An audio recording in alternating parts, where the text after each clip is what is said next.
ધરાર ધરાર તેલ નાખો એટલે તમને કેવું નાખી દે આજ તમને બધાને બતાવું. એટલે મારું એટલું કાપી નાખ. અલે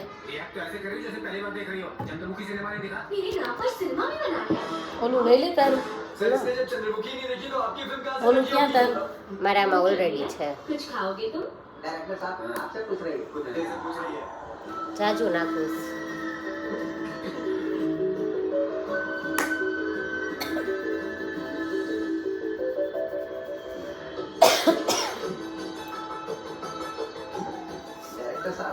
રાધાને કાન કરીવા કોપીરાઈટ લાગી જાય ઓલું ચાલુ ન લાગે. કઈ હમણાં તાવ શરદી ઉધરસના વાહિરા છે તો તમે બધા ધ્યાન રાખજો. અમારે તો ઘરમાં એટલા તાવ શરદી ઉધરસ હમણાં થયા છે ને બધા મેરેજમાં ગયા હતા ને ઘણા સમય પછી બહાર નીકળ્યા હતા અને મેરેજમાં ગયા હતા એટલે ઇન્ફેક્શન લાગ્યું. અને વાત ન પૂછો એવી હાલત થઈ ગઈ મારી. તે કંઈક ઝીણી ને કંઈક મોટી થઈ ગઈ એવું લાગે મને.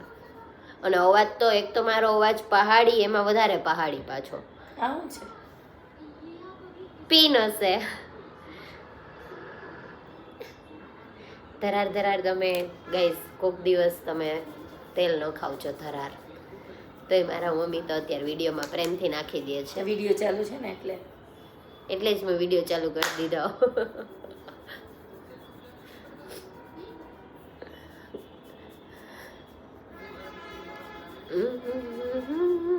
પછી એમ થયું કે મેં નાખું મેં નાખું તો ઓઇલને મેં કીધું વ્યવસ્થિત નાખી દો. મારો અવાજ બેહી ગયો છે.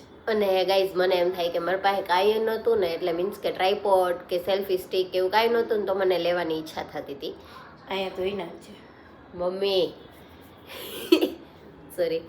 મારી પાસે કાંઈ નહોતું ને ત્યારે મને બધું લેવાની ઈચ્છા થતી હતી કે માઇક નથી ને મારી પાસે ટ્રાયપોડ નથી ને મારી પાસે વાઈફાઈ નથી ને લોકેશન ને આમ તેમને બહુ બધા પ્રશ્નો કરતી ને આજે બધું છે ને તો હું કાંઈ નથી કરતી. વિચાર 2 વર્ષ થયા છે એવું કીધા કરતી હતી.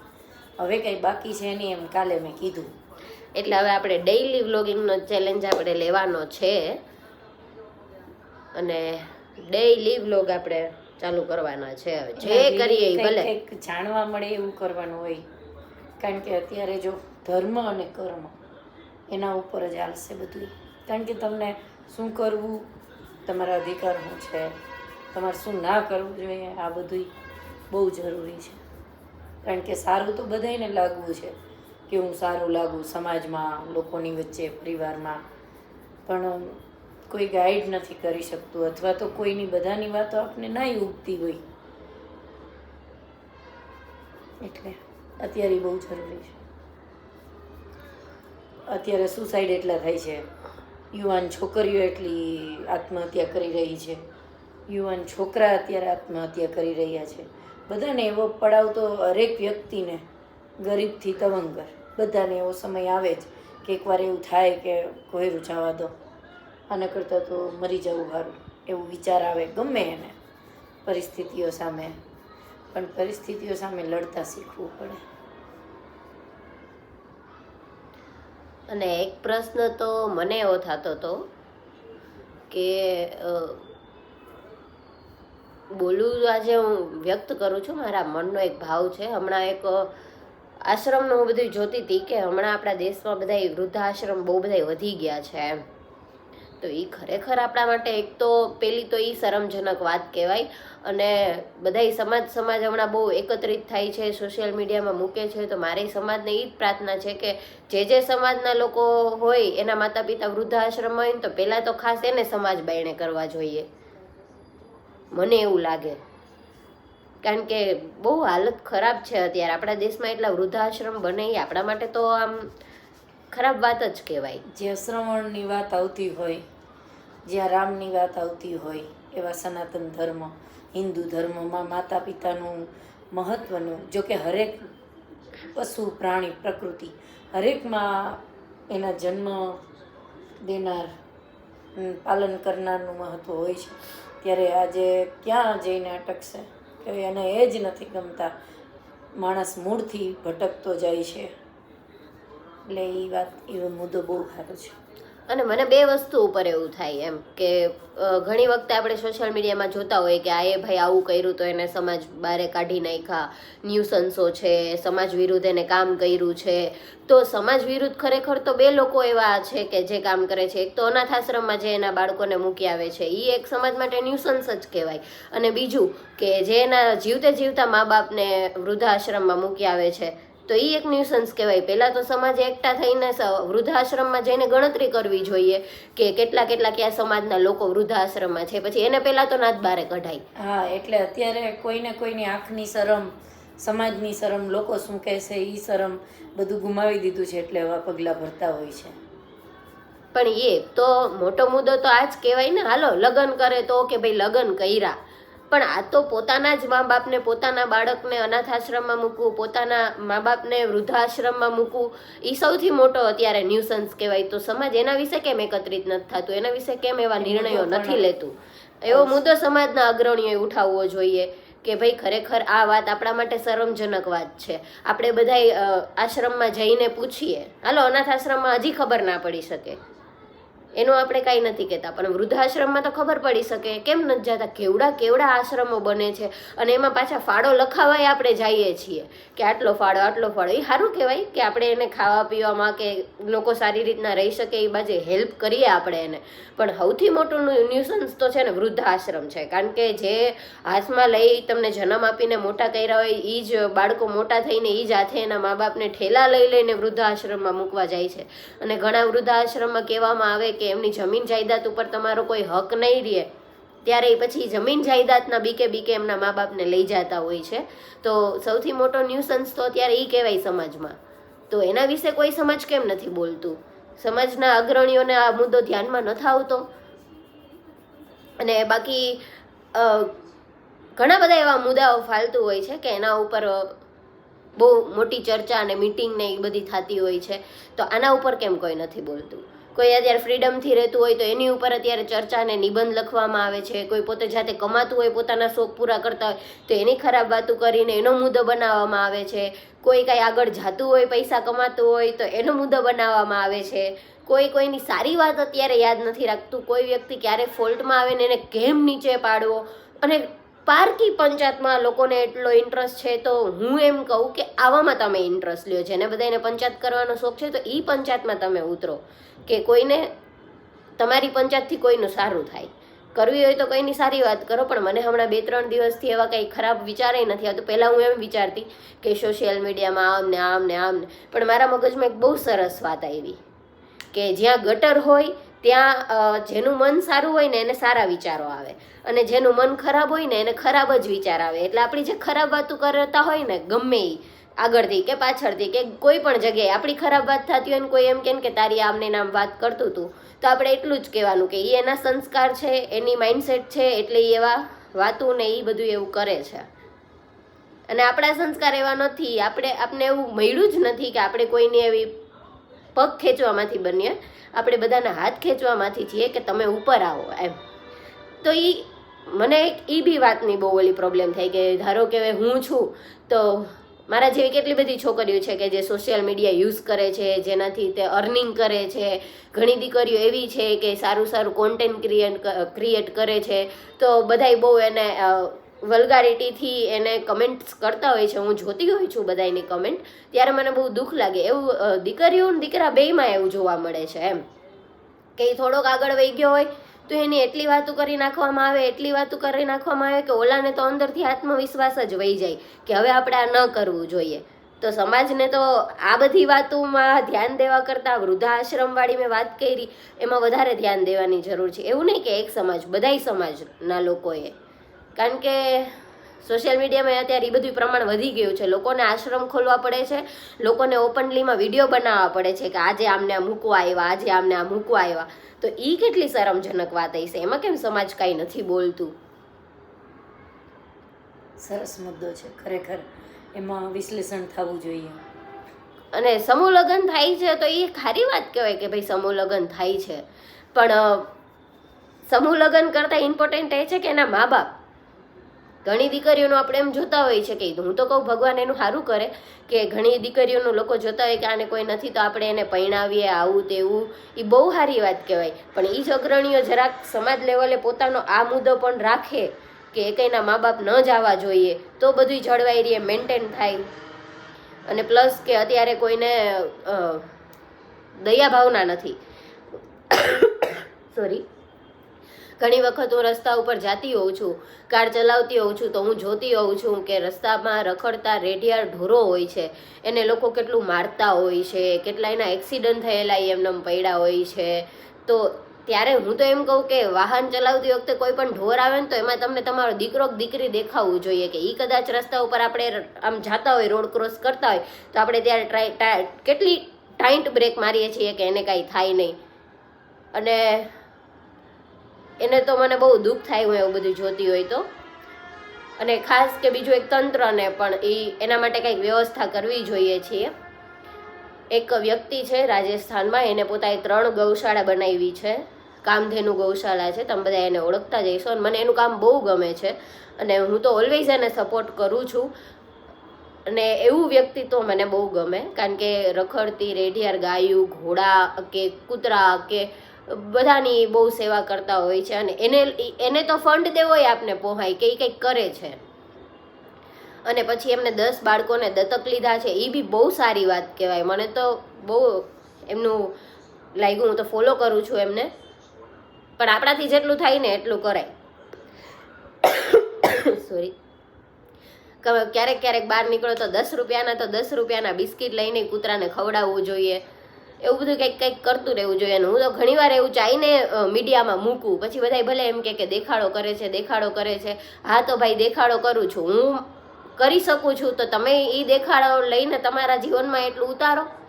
અને આ બધી વાત આશ્રમની કરી એટલે મને યાદ આવી કે મેં શરૂઆત જ મારા આશ્રમોથી કરેલી હતી, મારા યુટ્યુબ ચેનલની. એમ કે હું જોઈએ જ, હવે હું નથી જોઈ શકતી એવી બધી વસ્તુઓ બહુ, કારણ કે મને દુઃખ થતું હોય છે. અને પછી મારી જીભ એકવાર આમ બોલવામાં ઉપડી જાય છે તો પછી બંધ નથી થતી. કે બધાય મુદ્દાઓ ઉપાડે છે, નાના મોટા બધાય ફાલતુ ફોકટના મુદ્દાઓ ઉપાડે છે. જ્યાં નથી ધ્યાન દેવાનું ત્યાં બધાય ધ્યાન દોરે છે. સમાજ એકઠો થાય છે તો આમાં સમાજ એકઠો થાય, એક આ મા બાપને ક્યાંય બેઘર ન થવું પડે એ બાબતે સમાજ આગળ આવે. હરેક સમાજ, જેટલા સમાજો આવતા હોય બધાય સમાજો. તો એ એક વાત મને, એટલે હું આશ્રમે હવે નથી જાતી, કારણ કે હું જાઉં તો પછી મારો જીવ બરે, મારે ખોટું કંઈક બોલાઈ જાય તો એમને પણ એમના છોકરાઓનું દુઃખ લાગે, એટલે હું જાતી જ નથી. અને અંધ આશ્રમમાં કે હું ક્યાંય નથી જાતી હવે, કારણ કે મને ખુદને એટલું બધું બહુ દુઃખ થતી હોય છે, એટલે હું નથી જાતી. પહેલાં હું બહુ જાતી, અઠવાડિયામાં એકવાર તો હું આશ્રમે જાઉં ને એ જ આશ્રમે જઈ અને સર્વે કરી અને મને આ વસ્તુની ખબર પડી છે કે આટલા બધા લોકો તો અહીંયા બેઘર છે કે જેને કોક પાસેથી આશરો માંગવો પડે છે. એના આખા જીવનમાં મહેનત કરીને પૈસા ભેગા કરેલા સંપત્તિ, અને પછી એ જ માણસો બીજા પાસે આશરો માંગવા જાય છે અને એને બનાવેલા આશરામાં એ જ નથી રહી શકતા. એટલે હું હવે એમાં ક્યાંય નથી જાતી. મને બહુ દુઃખ લાગે, બાકી મને શોખ બહુ, અને જાઉં તો મારાથી રોવાઈ જ જાય, એટલે હું જાતી જ નથી. તો ખરેખર તો આ મુદ્દો હાઇલાઇટ કરવાની જરૂર છે, કારણ કે લગ્ન કરવાવાળા તો કરવાના જ છે, એમાં તો કાંઈ ફેરફાર પડવાનો જ નથી. આપણો કાયદો કાનૂન જે રીતના કહે છે એ અકોર્ડિંગ કોર્ટ મેરેજ કરી લે પછી કંઈ થઈ શકતું નથી. તો એ બધી પછીનો પ્રશ્ન છે, પણ પહેલાં મેઇન પ્રશ્ન તો મા બાપનો છે કે એટલા બધા આશ્રમો ખોલવા પડે છે. અને ખોલવાવાળાને ધન્યવાદ કહેવાય કે એ સારા મા બાપને સાચવી શકે છે ને એટલી બ્લેસિંગ્સ લઈ શકે છે, ભગવાન એમને નિમિત્ત બનાવે છે. પણ ખરેખર તો જે મૂકી આવે છે ને એને નાતબાઈને કરવા જોઈએ. એને ક્યાંય લગ્ન પ્રસંગમાં ના બોલાવવા જોઈએ, કે ના તો એને કોઈ પ્રસંગોમાં બોલાવવા જોઈએ. ખરેખર તો બધું એનું રદ જ કરી દેવું જોઈએ, કે કોઈ દુકાને જાય તો એને સામાન ના મળવો જોઈએ. પણ એ વાત ઉપર કોઈ ધ્યાન નહીં દોરે, બાકી બધી વાત ઉપર ધ્યાન દોરશે કે આની છોકરી આમ કરે છે, આનો છોકરો આમ કરે છે, ઓલા લોકો આમ કરે છે, ઓલા લોકો આમ કરે છે. પણ જે ખરેખર મુદ્દો છે એના ઉપર કોઈ નહીં બોલે. જે પોતાને શાંતિથી ઘરમાં રહે છે એના આડોશી પાડોશીની ચર્ચા વિચારણા કરતું હોય છે, ખાલી ફોકટની. તો આ એક હું તમને મુદ્દો આપું છું, એના વિશે તમે ચર્ચા કરજો, વિચાર કરજો, અને આ વિચારને વધારે ને વધારે શેર કરજો. તમે મારી આ વાતથી અગ્રી હોય તો મને સપોર્ટ કરજો, મારી યુટ્યુબ ચેનલને લાઇક શેર અને સપોર્ટ કરજો. અને આ મુદ્દો તો હું તો ફેલાવતી જ રહીશ, બોલતી જ રહીશ કે ક્યારેક કોઈક અગ્રણી સાંભળે કે કોઈ નેતા સાંભળે કે મોદી સાહેબ સાંભળે કે રાહુલ ગાંધી સાહેબ સાંભળે કે કોઈ પણ સાંભળે તો ખરેખર તો બધા સમાજના મોટા મોટા અગ્રણીઓ આ મુદ્દો સાંભળે અને આ મુદ્દા ઉપર ખરેખર એક બેઠક ને એક મીટિંગ બોલાવે અને એમાં ઝાઝી બધી તાદાદમાં ગાડીઓ ભેગી થાય, કારણ કે ઘણા એવા મુદ્દા હોય છે તો ત્યાં ફટાફટ ગાડીઓ ભેગી થઈ જતી હોય છે. હું વચ્ચે રોકીને વાત કહું કે તું કહેશો ને કે આ મુદ્દો એ ખરેખર તમે અધિકાર જાણો, લો જાણો, તો લોમાં આ બધું છે જ. પણ એટલી અત્યારે એ જ વાત હું કહું છું કે એ બધું જાણીને તમે આની ઉપર પગલાં ભરો ને. પગલાં ભરેલા જ છે. આપણા સંવિધાને બધા જ અધિકારો આપ્યા છે. જે છોકરો મા બાપને નથી રાખતો એના માટેના પણ ઘણા એવા કાયદા કાનૂન છે. જે મા બાપની સંપત્તિમાં જે એના અધિકારો છે, મિલકતના એના કાયદાઓ છે. પરંતુ કાયદાથી અજાણ છીએ એટલે આ બધું થાય છે. પણ એ કાયદાથી અજાણ છે એટલે તો આજે વૃદ્ધાશ્રમમાં છે. એવું ઉત્તમ ઉદાહરણ છે જે અત્યારે જે તમે કહો ને કે રેમંડના જે માલિક છે ને એનું પણ સોશિયલ મીડિયામાં ખૂબ એણે પોતાની આપવીતી જણાવી હતી કે જીવતે જીવતા બાળકોને સંપત્તિ ના આપી દો. એણે એના ઘરમાંથી રેમંડનો માલિક એટલે એ કેવડો હોય ત્યારે એના બાળકે એના મા બાપને ઘરમાંથી કાઢી મૂક્યા હતા. એટલે આવું ઘણી બધા આપણા મોહ, આપણી લાલચ, આપણે બાળક પ્રત્યેનો એવો ભાવ હોય કે આમ છે તેમ છે એમ કરીને સંપત્તિઓ બાળકના નામે કરી દેતા હોય છે. પોતે જ પોતાની જાતે કહે ને કે કુવાડો માર્યો હાથ ઉપર કે પગ ઉપર કે પોતાની જાત ઉપર, એટલે પોતાના અધિકારો પોતે બીજાને આપી દેતા હોય છે અને પછી દુઃખી થતા. એટલે એવું ઘણી આપણે એની વિસ્તૃત ચર્ચા કરશું. ઘણા બધા અધિકારો છે મા બાપ પાસે પણ, પરંતુ આપણા દેશમાં ઘણી વખત એવું હોય કે શરમના માર્યા મા બાપ ના બોલતા હોય, લાગણીને લીધે ના બોલતા હોય, અથવા તો અજાણ હોય, અથવા તો કાયદાથી અજાણ હોય. એવા ઘણા બધા કાયમી મને મુદ્દા આવે છે. એક તો અમારા સગામાં જ એક મુદ્દો આવ્યો છે, પણ તું હવે આ સોશિયલ મીડિયામાં કેવો ત્યારે આપણે એમ થાય કે આવી દીકરીઓ પણ ઘણી હોય છે કે મા બાપની સંપત્તિ લઈ અને પછી મા બાપને રોડ ઉપર રખડતા મૂકી દેતી હોય છે. એટલે બાળકને સંસ્કાર આપો. સંસ્કાર છે એ જ સાથે આવશે. બાળકને સંપત્તિ ઓછી આપશો તો ચાલશે, પણ સંસ્કાર આપો. અત્યારે સંસ્કારનો બેજ જ ઘટતો જાય છે. તમે જુઓ કે 15 વર્ષનું બાળક થાય ત્યાં મા બાપથી દૂર જતું જાય છે, એનો એક અલગ બનતો જાય છે સમય. પરંતુ એ જે બેઝ ભૂલી ગયા. આજે આત્મહત્યાનું કારણ જ એ છે કે માણસ પોતાનો બેઝ ભૂલી ગયો, મૂળ ભૂલી ગયો કે મારે ક્યાંથી શું. તો હવે કુંડામાં અંદર માટી ખરાબ હોય, ઉપરથી તમે પાણી નાખ્યા કરો તો એનો વિકાસ એટલો બધો થતો નથી. એના મૂળ મજબૂત હોવા જોઈએ. એ મૂળ મજબૂત કરવા માટે યોગ્ય ખાતર, યોગ્ય માટી, યોગ્ય દેખભાલ આવી જ રીતે આપણા જીવનનું છે. પરંતુ આપણે ઘડતર ભૂલી ગયા. ભણતરમાં એટલું ભણતર આપી દીધું કે એને ઘડતર આપતા ભૂલી ગયા. એટલે શિક્ષણ સાથે સંસ્કાર મળે તો એક અલગ જ થાય. પણ તો આજે શિક્ષણ મળ્યું, સંસ્કાર નથી મળ્યા. એવા ઘણા બધા મુદ્દાઓ છે જેના એક કરીને જો તું આ મને ગમ્યું આ મુદ્દો લીધો હોય, જો આવા મુદ્દા તું લેતી હોય તો આપણે એની સાથે એક ડિબેટ પણ કરી શકીએ અને એક મુદ્દાને વિસ્તૃત આપણે સમજી શકીએ.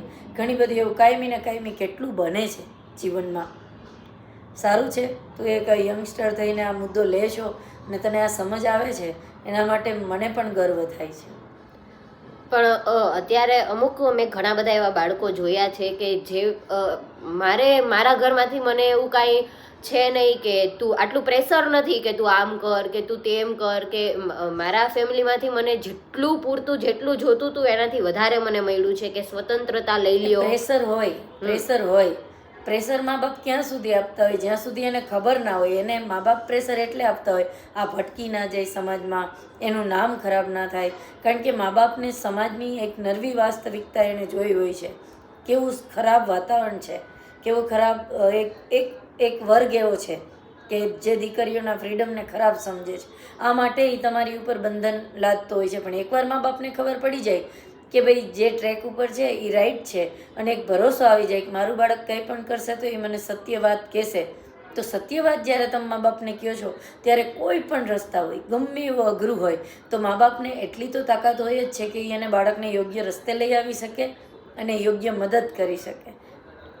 એટલે ઘણી વખત એવું થાય છે કે કમ્યુનિકેશન નથી હોતું, એના કારણે આવું બધું લાગતું હોય છે. બાકી તું જે કહે છો કે મને મળ્યું છે, પણ એ પણ તે ઘણી બધી માર ખાધી હોય, ઘણી બધી રોકટોક કરી હોય, અમે ઘણું બધું તમને ના પાડી હોય, ઘણી ખેંચતાણથી હોય, એટલે કોઈને એવું ના લાગે કે આને સીધું મળી ગયું છે. કોઈને સીધું મળતું નથી. એકવાર તમને મા બાપ સમજી જાય કે ભાઈ આની એક લિમિટ છે, તમને એક લિમિટ આપી દેવામાં આવે કે આ લિમિટને ક્રોસ તમારે નથી કરવાની, આટલું તમારે કરવાનું છે ને આટલું નથી કરવાનું,